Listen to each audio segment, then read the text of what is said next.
Namaskar. In this episode of Dil Se, we'll talk about the ever-fluid situation in the conflict between Israel and Iran. Every minute, something or the other happens which escalates the conflict. Now, we don't know where it's going. And in the context of Iran, Iran has actually lost a lot of support in that part of the world. The Hezbollah has been crippled, Assad has gone, the Houthis are attacking ships of the Americans and others. Iraq too is no longer in a position to support big time to the regime in Iran. Iran's internal problems have increased. The inflation rate has gone up to about 30-40%. And yet Iran is fighting back.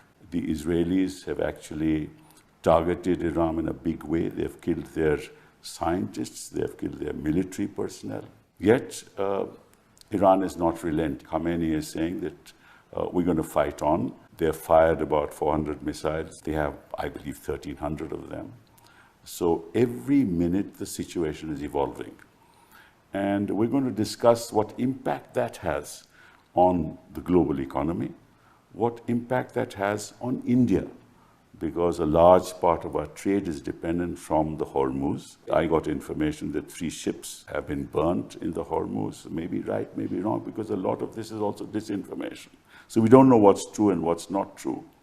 But if the oil prices go up to $120 or even $150, it's going to have a huge impact on India. Inflation will rise, our transportation costs will rise. We import 80% of our crude oil. It impacts our economy big time. It impacts our pharmaceutical industry. It impacts our chemical industry. It is going to reduce the rate of growth. It also impacts the global economy. So we're going to discuss all this with 3 exceptional guests that I have today, all former Foreign Service officers and who have actually very, very familiar in this part of the world. So first of all, let me introduce Shiv Shankar. Thank you very much, Shiv, for being here with me. You haven't come here before several times, but thanks once again. You're here because, you know, you were the Foreign Secretary between 2006 and 2009, and you were National Security Advisor 2010 to 14. You were Ambassador to High Commissioner to Pakistan, you were Ambassador to China, to Sri Lanka, and of course you've written a lot on foreign policy, so thank you for being here. Talmiz, 1974 batch, expert in West Asia, Kuwait, Iraq, Yemen, CG Jeddah, and Ambassador to Saudi Arabia, Oman, UAE, so you're exceptionally familiar with this part of the world, apart from the fact that you were in New York and London also.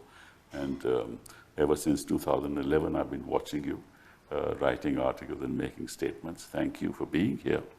Vivek, thank you very much again for being here. You've been sort of familiar with Cairo, Abu Dhabi, Washington. You've been in Afghanistan, Iran, Pakistan. You write such fascinating articles. So thank you. But let me start with you, Shiv Shankar. What's going to happen in this part of the world? Well, if you assume that they're rational and logical and not suicidal, I think you can expect, at least this is not going to end tomorrow or day after, because they claim to do it for 3 reasons. Or they claim for 2 reasons, but there's probably a third. They claim to do this because, at least Mr. Netanyahu claims that Iran was about to make a bomb. Frankly, on its own, according to Ehud Barak, the former Prime Minister, Defense Minister, Chief of the IDF, Israel cannot do more to the Iranian bomb-making effort than delay it by a few weeks, because most of their enrichment facilities and so on are underground, Fordo, for instance. Yes. If the Americans have the capability to hit those underground sites, but that would delay Iran by a few years, maybe. And so I'm not sure that that's really the goal. So it seems to me more likely that the real goal is regime change in Iran, to topple the government. Is that likely? It's possible, but you never know what's going to come, even if they do achieve it. Right. There's no guarantee. You look at Iraq, and I think the results are totally unpredictable. They managed to topple the regime. And Iran is a different kettle of fish. It's 90 million people in a country, the area of France and Germany put together. I mean, this is not some small and a little great state. civilization at that. And with a pride. And frankly, attacks like this will unite people rather than separate them. It actually has happened in Iran. And you can see that. You can see that happen. Third motive, I assume, is for Mr. Netanyahu to stay in power in Israel. That I think he might achieve. But I'm not sure that the first two are achievable. So, and much of what the Israelis are doing seems designed to bring the Americans in to do the job that they've started. For the last 3 years, if you look at the context, Israel and the US, complicit, have really tried to remake the geopolitics of the Middle East and to reassert Western hegemony. All the things you mentioned, Syria, Assad topple, Lebanon, Hezbollah, Iranian proxies, etc. The attack on Hamas, ethnic cleansing, slaughter in Gaza.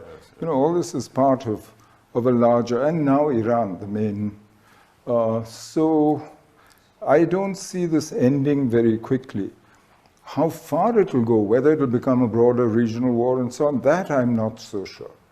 The Americans have so far not directly got into it. And, well, you can't be more direct than you shoot down Iranian missiles. You have, you know, there are 70,000 Americans in Israel. Right. There are American troops manning Patriot batteries and so on, which are part of Israel's defense against the Iranians. There's no way that the Israelis could have done what they do without going through airspace, refueling, various kinds, the intelligence, for instance. I mean, the Americans are part of this already. They might keep saying we're not part of it because they're not doing it so far. But the Israelis have, I think, managed to slowly get them more and more involved. And you heard Mr. Trump issuing ultimatums saying that threatening actually the Supreme Leader, Mr. Khamenei, we can kill him, we could kill him, but we haven't done it so far, and demanding unconditional surrender. Shocking for And he said, we control the airspace over Tehran and Iran. And, you know, so I wouldn't draw a distinction there between, frankly, this is coordinated and organized. But tell me another thing, in this whole West Asia region, you know, the Sunni regimes would be quite happy to have Iran not have nuclear weapons. I think Talmiz is the expert, but I don't think they have much room to maneuver. No, they have supported Iran in this. Well, Saudi Arabia has made some statements in support of Iran. Pakistan High Commissioner, he met Khamenei, then went to the Security Council and made a statement, very strong statement, against Israel. So, you know, I think that even they have now, at least they are trying to support Iran and trying to attack Israel. Is that right? I think the Gulf Arab countries would not be pleased with the destruction of Iran and its capabilities, because that would leave Israel as the regional hegemon, and it would be very oppressive for them. What this entire effort has done, that there was an implicit balance of power, which was accommodated by all the principal role players, and there were certain broad rules that you would not cross certain lines. That all conflicts used to be contained. I see. What Israel has done now is broken all those rules. For various reasons, we can speculate about them, personal to Prime Minister Netanyahu, who is being abused by his own citizens for the failures of 7th October. He has to recover. And there is a kind of extraordinary bloodlust, a violence as an end in itself, which serves no strategic purpose that anyone can see. Even his own allies can't see that. Now you see the starvation, for example, the violation of the ceasefire agreement, and the very strict, this thing about genocide, ethnic cleansing, talk about getting rid of the people first of Gaza, then of the West Bank. We are reaching levels of extraordinary xenophobia, for which, again, there is no precedent. Now you were having dialogue on the nuclear issue, you had 5 rounds, and suddenly you say, I want unconditional surrender, or I will kill your supreme leader. You have a very intemperate and totally uncontrollable president in the United States. I suspect that Netanyahu has learned how to press his buttons. Netanyahu is, I would say, one of the cleverest politicians in West Asia. And he knows, he's a survivor, as you know. Yes. He knows how to manage and manipulate Donald Trump. He plays to his ego. He has brought him in very smoothly and made him central to this entire enterprise. He said it is now your war. And he made a speech absolutely. Yeah. And he makes him feel good, because here is the president who feels like Augustus Caesar. And he stands there, you know, he has his parade on his birthday, he takes the salute, and he says, I want unconditional surrender or else. Now, it makes him feel good. A business corporate leader does not have this charge that he has now as the President of the United States. It is an extraordinary high of power. And I think he is really enjoying himself in that. And yet the Europeans and the global community are not responding in any statesman-like way. When you say European, we either go to sleep or we get angry. They are a really pathetic bunch. Yeah. Each of them, separately and collectively, they have been totally emasculated by the Americans. For so long, they've had this cozy scenario of Americans taking care of their security. But even Japan. Japan, you see, all of them have serious domestic issues. They have serious concerns of their own, up to now abdicated to the Americans. And suddenly you have this extraordinary phenomenon called Donald Trump, who says you pay for your own security. They don't have a security doctrine. They've always followed the Americans up to now. And then the EU is, of course, divided within itself. So, you know, Iran is isolated. Iran doesn't have any support now within the community. You see, it's very difficult to say they have no support, in the sense that no one is fighting on their side. Who's supporting Iran? There is no, I would say that... Russia and China are on the sidelines. Israel is isolated as well. No. Israel is isolated, other than the Americans. As no one is fighting for somebody, because the effort is to contain. We don't have a situation like 19th century Europe, where you had alignments, where you had alliances, which is why it became a world war. Right. We don't have those kind of alliances. But we have United States, as Mr. Menon mentioned, we have United States fighting for its hegemony. And that is true. The Ukraine war and the Gulf War. This war, the Gaza war. The Israelis are doing the American job of taking care of this region, eliminating all forces of resistance and reimposing what you had in the early days of the Cold War. American hegemony all the way from the Mediterranean to Pakistan. From my standpoint, America is losing hegemony, China is gaining hegemony. This is my own perception. We can discuss that as we go along. We can discuss it, but Vivek, what do you think of this whole crisis? Please, let's have your comments. A couple of things are straight. Whether we like it or not, Donald Trump will be in power for 3.5 years and the world will have to deal with him. I don't see him going away. Okay. Second, no one, including the Russians and the Chinese, and certainly not the Europeans, and also I would venture to suggest all the Gulf Sunni states, wants a nuclear Iran. Yes. Whether that is feasible or not is a separate issue. But no one wants that. Even the Iranians should not have nuclear weapons, according to you. I think we also, India too, has always maintained that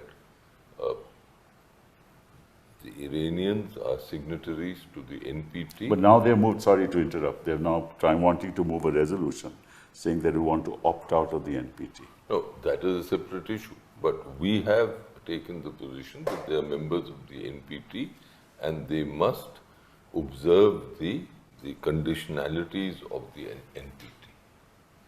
So that is our stand. True, that is true.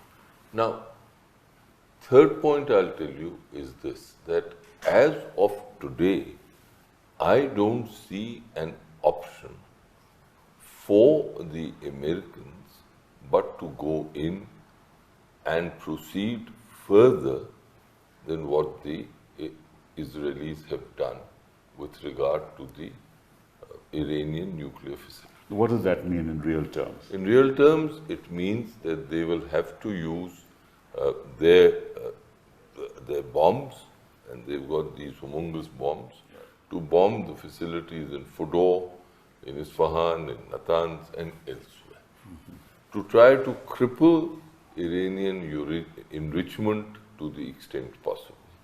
Now, as Shankar correctly said, if there's fissile material which is not under anyone's control, we don't know. Second, we don't know certainly the brain power that the Iranians have is something that no, it can't be taken back. It is there if they have the capacity. So it logically would seem to me that the next step for the Americans, supported by the Israelis, of course, but the Americans supported in some manner of form by the Europeans and to an extent by the Gulf states. I take Talmiza's point very seriously that the Gulf states would, and the Sunni Arab world would want a balance. That's right. They would want a balance of power. But I think if the balance has to be tilted, they won't like a nuclear Iran. I can share with you something that I've never forgotten. In 1997, and it goes back to, well, what, now 28 years, so I can reveal it.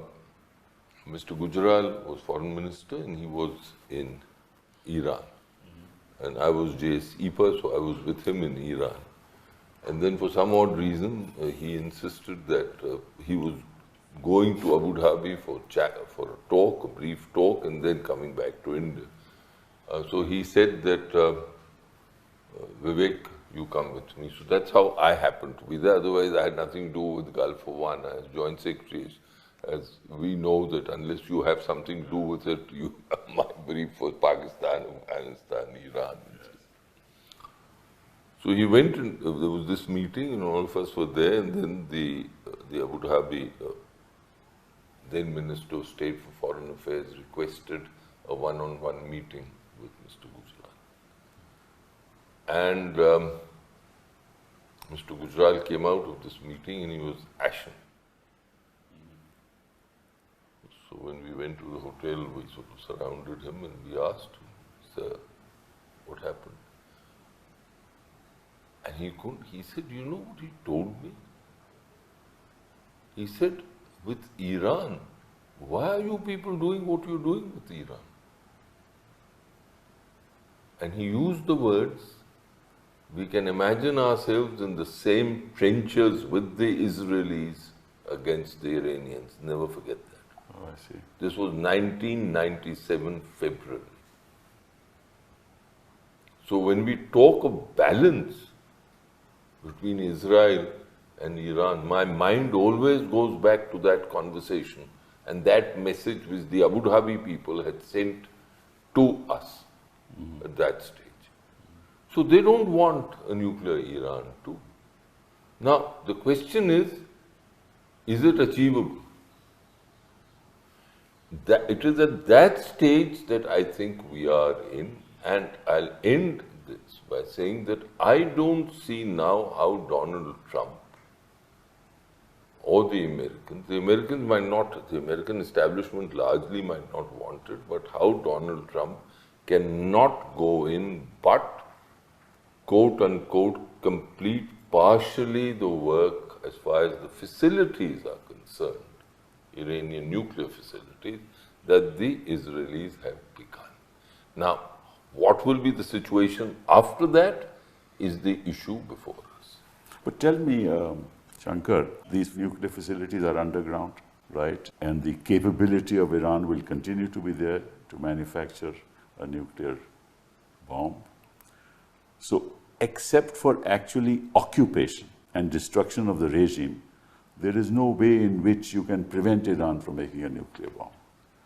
And if that is to be done, then what will happen in the months or in the days ahead to come? Well, the remarkable thing is that Iran, despite all the tension, pressure, etc., sanctions, so far has not, and Trump in his first term withdrawing from the agreement with Iran, has not so far actually moved to making a bomb. As the DNI, the US DNI, Tulsi Gabbard told Congress on the 25th of March that they're not making a bomb, a nuclear bomb. They said so, yes. And they said they could do it, but they're not doing it. The enrichment of uranium is up to 60% is what they have said. But of the three elements, as we were talking, facilities, yes, the Americans have the capacity to take out remotely, bomb, whatever. But Iran has a stockpile of enriched uranium. Yes. Enough, people say, anything between 9, 15 bombs to make. They say about 150 kilograms. And as you said rightly, that cannot be neutralized. So you can't denuclearize Iran without dealing with that and dealing with the knowledge that's in their heads. And that is not something that you can So the only way out is occupation then. So this is the problem. I don't think either the Americans or the Israelis are equipped to do that, which is why he keeps saying, come to the table, surrender.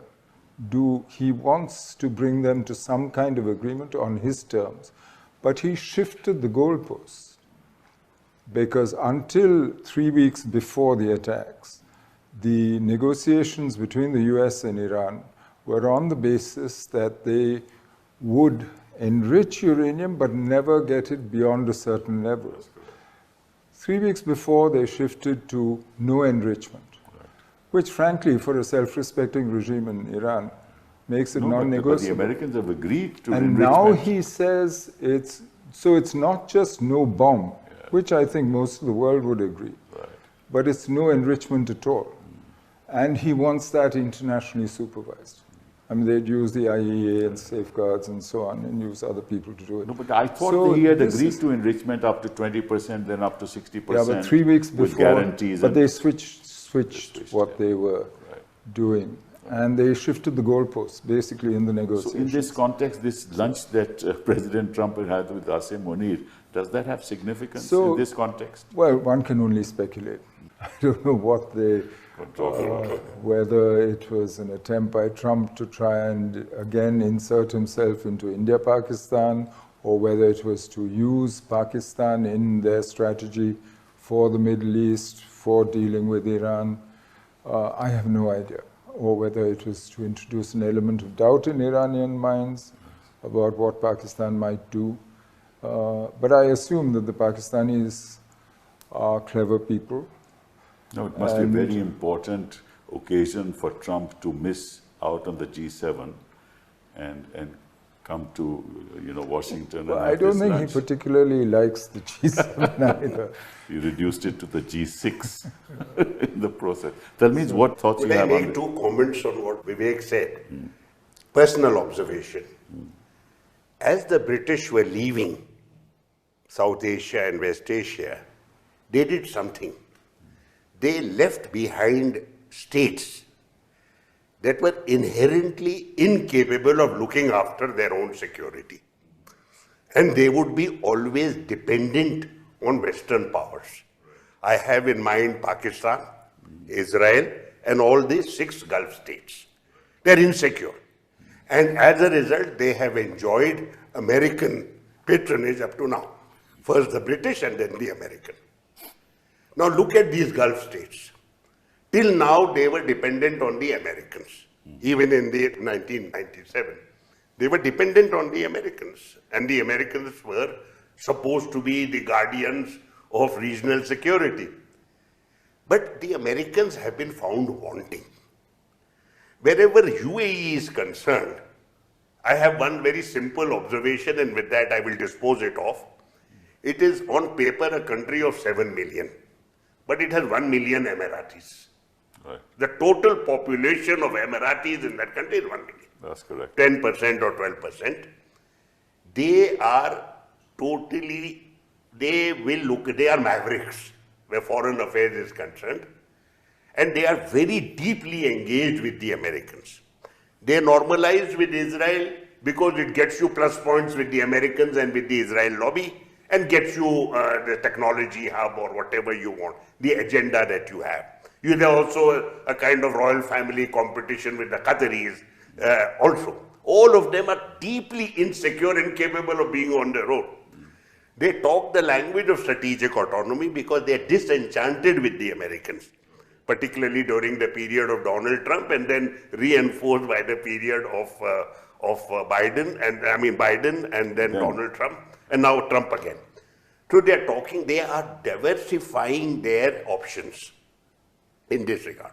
So this is the first point, that they are, this kind of conversations are very, very possible because, and there is no real foreign affairs discourse where there is discussion on all that. There are certain decisions taken at the top level and they are conveyed and they live with the consequences. For example, the normalization with the Israelis.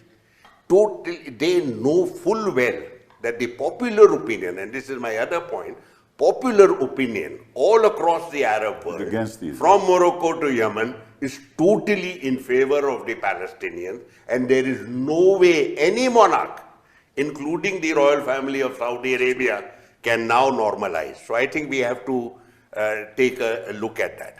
The other is with regard to balance. I think they will be, and this is my longer term view, medium to longer term view, a view that doesn't agitate politicians, but we as scholars have to look at it.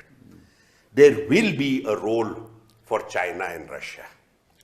There is, I cannot imagine that this can be totally ruled out. There will be a role, and more the so-called middle powers, including the countries of the region, will assert a strategic autonomy.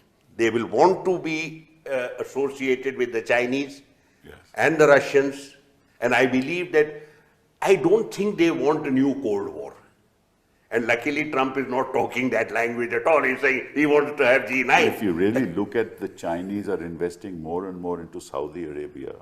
In fact, all across the region. All across the region. All across the region. And in fact, investments, this has resulted in the acceptance of China as a power that matters, and that with all this part of the world wants to get all the major infrastructure projects. Yes. Massive investments. Also, they have cross investments. Yes. They encourage these people to invest in China as well. So they are bonded. Right. You have the broad rubric of the Belt and Road Initiative, but under that you have very robust engagements and very diverse engagements. None of them they may not generate alarm bells, not robust military. They keep away from military because they don't want the Americans fooling around there. The Americans are already well represented. They focus on economics and diplomacy. And where you will see them succeeding over a period of time is building up their diplomatic engagements, becoming players who bring people together, what they call win-win, their mantra, win-win. I would also say that post this conflict, remember the Iran-Iraq war. The Iranians lost more than 500,000 people dead. Most of their cities were destroyed in the war of the cities. There was nobody with them, and they were totally isolated. That's right. Even chemical weapons were used against them. They survived. That's right. And they are going to survive this time. I think they will look out for building up their capabilities at home. You see, what the Israelis and Americans have done is that they don't think beyond the immediate. One a megalomaniac and the other a very wily politician looking out for himself. But they don't think, what is the damage you do? You look at the kind of regime change initiatives that the Americans did in Afghanistan, Iraq and Libya. The damage is still with us. That's true. But okay, I appreciate what you're saying, that they don't think beyond the immediate. Does India think beyond the immediate, Vivek?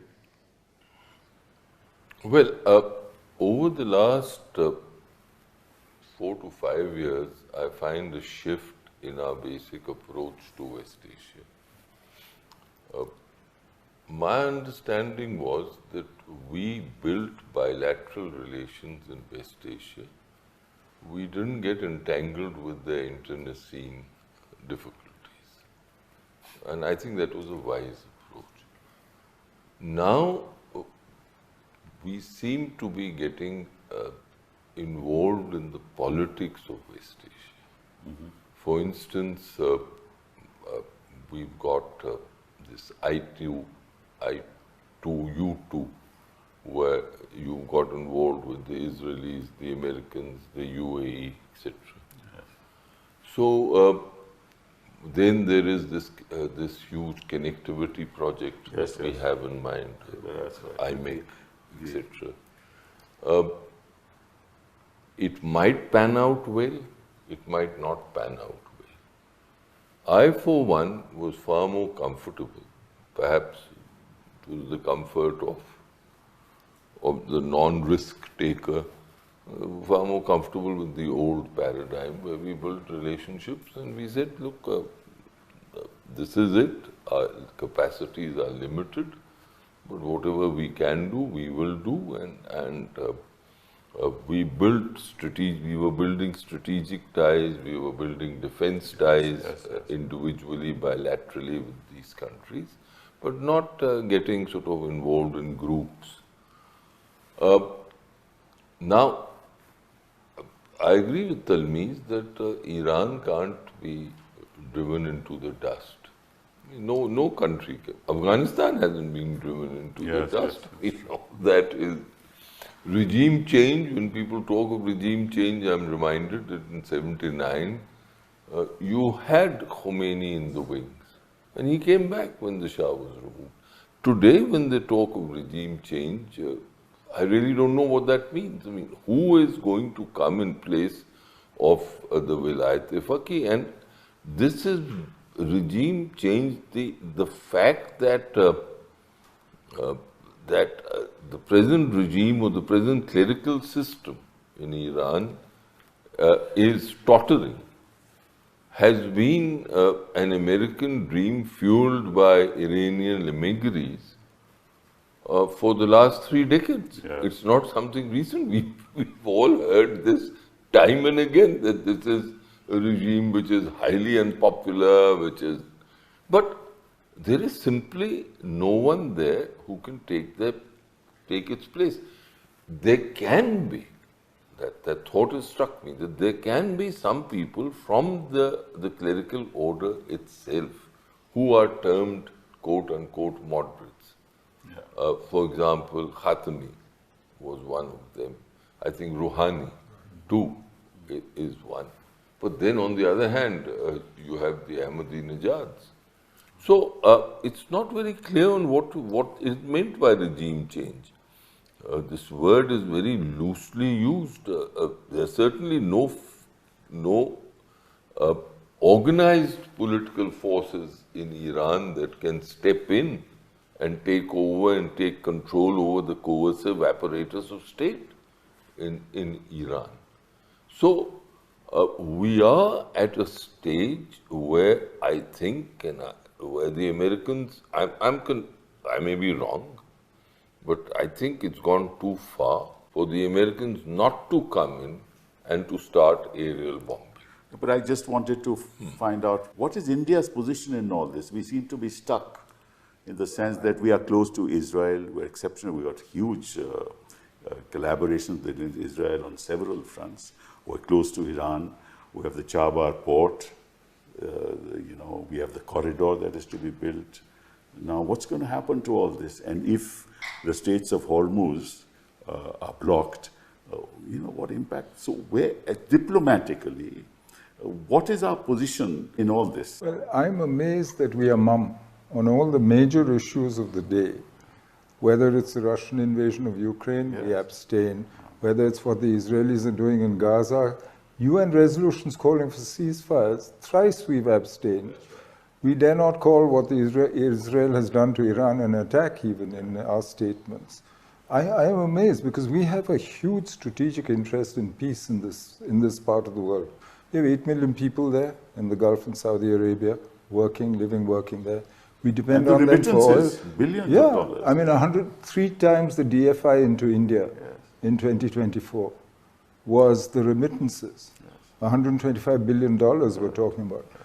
If you look at what, yes, we have a huge, a strategic interest in Hormuz staying open. Almost a quarter of our import bill is oil and gas. Yes.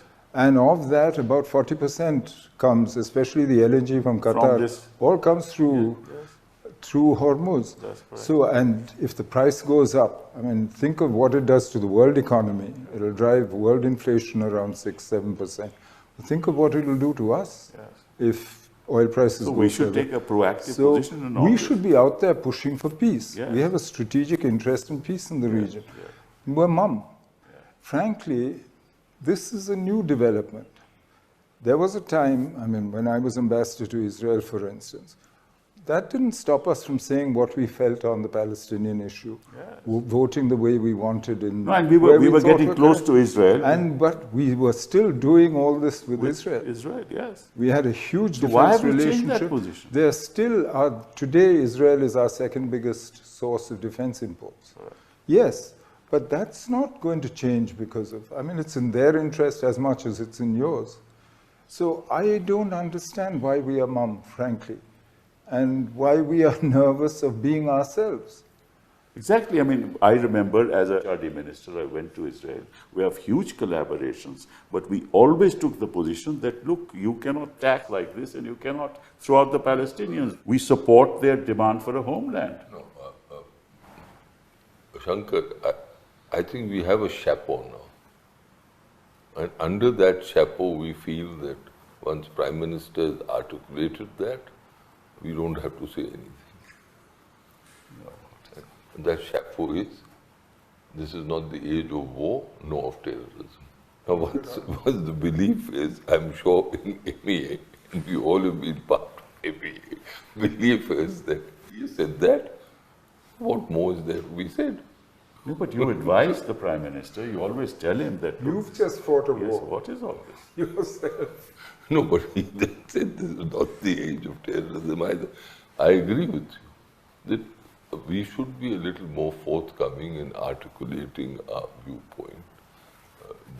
There's no quarrel with that. I was only trying to find a way of why we are what we are. No, ultimately, we lose respect. Like one of the great things that India, why India is respected in the global community, is our ability to stand up, our moral fiber, our moral strength. That was part of our foreign policy for years and years. We just lost all that. And we're now nowhere.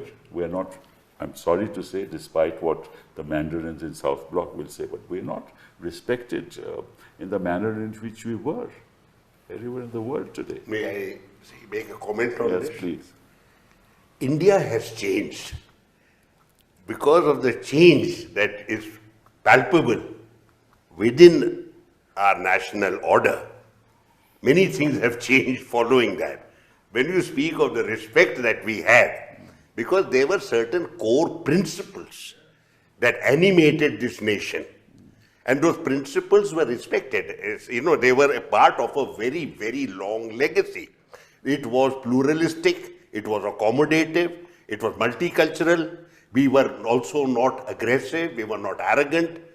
We were truly respected within, at that time, the non-aligned movement and now the global south. Because of changes at home. Now what has happened is, it has constrained you because you can no longer project yourself as multicultural, as pluralistic and accommodative. Yes. Others, for example, who took the case to the International Court of Justice? South Africa. Did we say a word? No, we didn't, yes.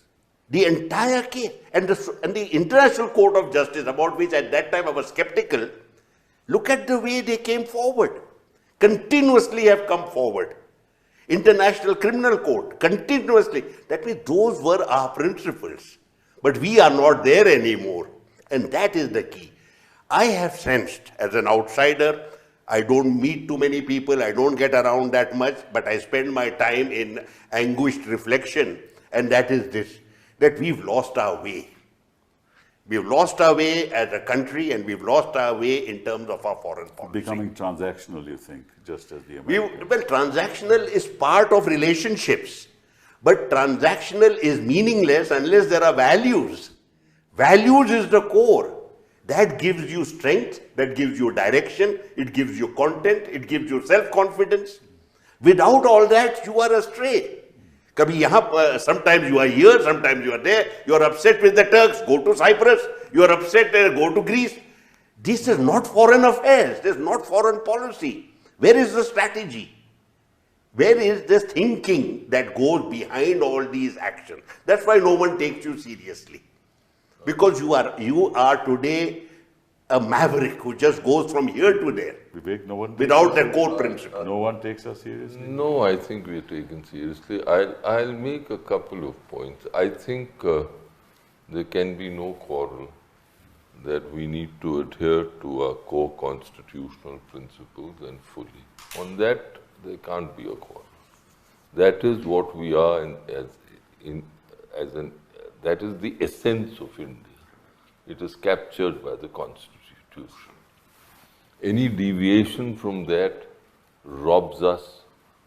I'm not bothered about our international personality. It robs us of our inherent Indianness, as we were to call it. But I do think that there is a sense of disappointment in many circles here, that our friends in the Islamic Ummah, and I'm saying this with a great deal of sadness in some ways, did not condemn Pakistani terror or try to constrain it the way they should have. What did they do when it came to Mumbai 2008? That too has contributed to a shift in Indian thinking. That when it came to the causes of the Palestinians, we stood firm. But when it came to the massacre of our own people at the hand of Pakistani terrorist organizations, the Lashkar, the Jaish, and others, did the Islamic Ummah stand up, or did they lecture us on the treatment of our minorities when they did nothing of the sort with the Chinese? And we know how the Chinese are treating the Uyghurs. So therefore, I believe that there was a shift in the opinion of people here. And I ask myself this question, that here was a body of opinion in India which was fervently thinking in one direction, and why did it shift? And I come to the conclusion that they felt deeply disappointed and anguished that when it came to us supporting them, them meaning the Palestinians, the causes of the Islamic world, we were not wanting. When it came to our own selves, Shankar was the Foreign Secretary in 2008. What did anyone constrain Pakistan? Did anyone go to Pakistan and say, the OIC, say enough is enough? No.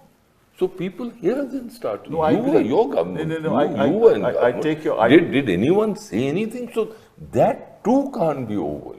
No, but I take your point. The question is, that being the position, and I accept that, does it allow us to move away from our basic constitutional principles?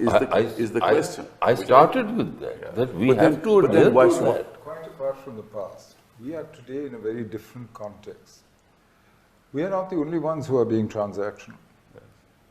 Whether you look at the Middle East itself, you look at the behavior of the Sunni monarchies, look at what Turkey works with the US and Israel in Syria, but has other things to say on Iran, now speaks in support of Iran, etc.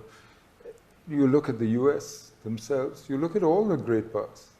They're all so transactional, and there really is no international order to worth the word. I mean, you can't go to the Security Council and expect any, anything that means anything, any outcomes.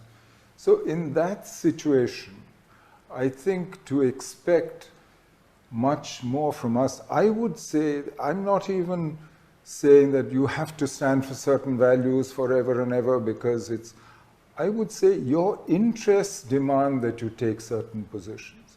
You're a big country, you have people there. Right. You have other economic interests, you have strategic interests in the Gulf, in your region.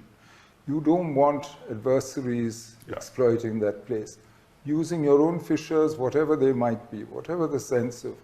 So go out there and do something about it. Right. Work for that peace, work that is in your interest. Chase your interests. Even that would lead you to do much more than I think I've seen us do in the recent past. Maybe it's going on under the surface, maybe, I don't know. But my I don't see that. I don't see it in our articulation, maybe for reasons as my impression has been, Shankar, that we've been using our foreign policy for domestic purposes. Right. And that worries me. No, I think if it's led by domestic party political purposes, that is dangerous. I get a feeling. It will always have a domestic political element, because nobody is going to follow a foreign policy that doesn't work for their politics at home. But if it's led by that, and if you're then led to, calling Bangladeshis termites or things like that, this is my feeling. Then that's where the problem starts. Where is the driving force behind your problems? You want to take domestic advantage by taking certain positions. That's the problem. May I make a certain observation? See, there is a problem in the terminology that we use. Arab world, Islamic world. It gives the impression of a certain collectivity and a sense that they were likely to have certain shared or common positions. Neither of the two concepts actually exists in reality. OIC is a bogus organization, misused for purposes that serve certain members. But my own sense is, firsthand, 2008 was a crucial turning point in the approach of the Gulf to India. There was a deep sense of shock all across the region, a deep sense of sympathy for India. I was there, I was ambassador in Abu Dhabi, and soon after that back in Saudi Arabia. We built up our strategic partnership on the basis of Mumbai. The Emiratis were particularly agitated. They talked to us, they wanted to know what happened. They were absolutely shocked. They asked me to make presentations on extremist Islam and jihad, which I did. I arranged for their teams to visit Mumbai, their intelligence team. They went to Mumbai because they thought if this can happen in Mumbai, it can happen to us. I would be slightly different here from Mr. Karju. I believe that the Arab Gulf country, I don't want to use the word Islamic world because I hate it. There is no such thing. But the Arab Gulf countries were extremely sympathetic to India. For them it was a personal tragedy. Many of them knew the Taj Hotel. Some of them were actually at the Taj Hotel. Some of them had grown up there. So I would say that we should look at it differently. I was able to push, and Mr. Menon was the National Security Advisor, will confirm, that the Saudis were anxious to build a strategic partnership founded on counter-terrorism as the base because of Mumbai. I see. And they came to us, and we have built up on that. Right. And we have done extremely well since then. With regard to our approach, I said values, I agree with that, and that is, to my mind, core values of a nation, which are personal to the nation, which have changed. There is no doubt about it.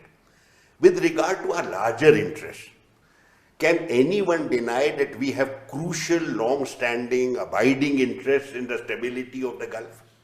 Absolutely. We have energy security, trade, investment, joint venture, 9 million people living there, $40 billion coming to India. Can you afford to have Fortress Delhi at a time when your neighborhood is aflame? and where you allow everyone else to be active. Right. Today, look at the scenario. Who is not active in the Gulf? The Chinese certainly have become very, very robust. And I remember 10 years ago, I was talking to a Chinese academic after retirement. I said, look, we should be working together to promote peace and stability in the region. Your interests and mine are identical. He said, you know, we don't know this region. 2011, 2012, we don't know this region. You take the lead. You've been here 5,000 years, I have been here 5 years. We don't know the religion, we don't know the culture, we don't know the language. You take the lead, you hold our hand, and we will go together. That is promoting peace and stability. I'm telling you, this is a Chinese view. A very senior, older man, president of the Chinese Scholars, West Asian Scholars Association. I just asked him, by the way, Professor, how many members do you have in your association? He said, you know, a very small number. I'm embarrassed to mention it. I have just 1,000 members. 1,000 West Asian scholars in that country. They have worked so hard over the last 10 years. So I would say that we should be there. When the Chinese did the deal between Saudi Arabia and Iran, it was our show. We should have done that. But what the policies that we had earlier, when the Americans were hegemons, effective hegemons, we've continued.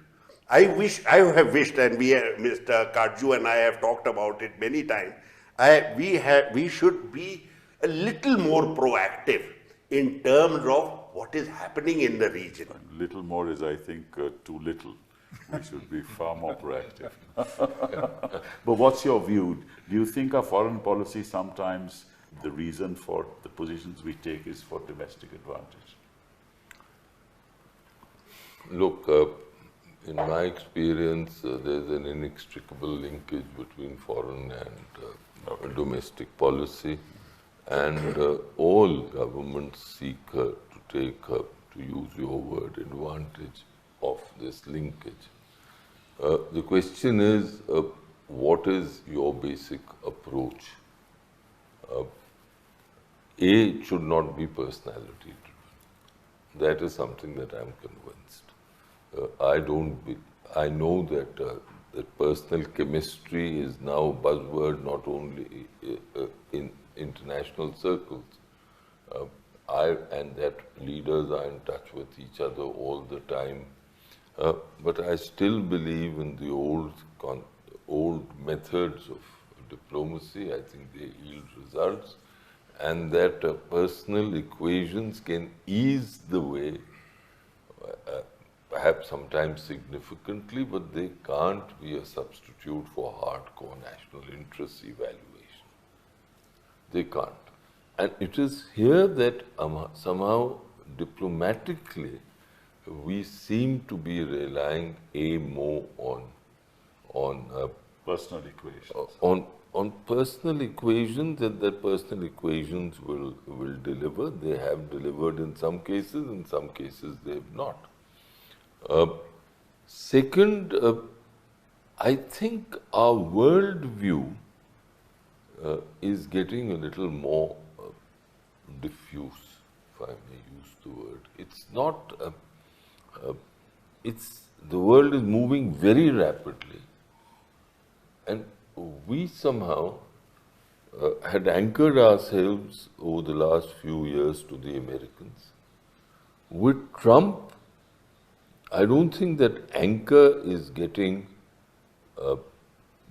completely eroded, but that anchor is being buffeted.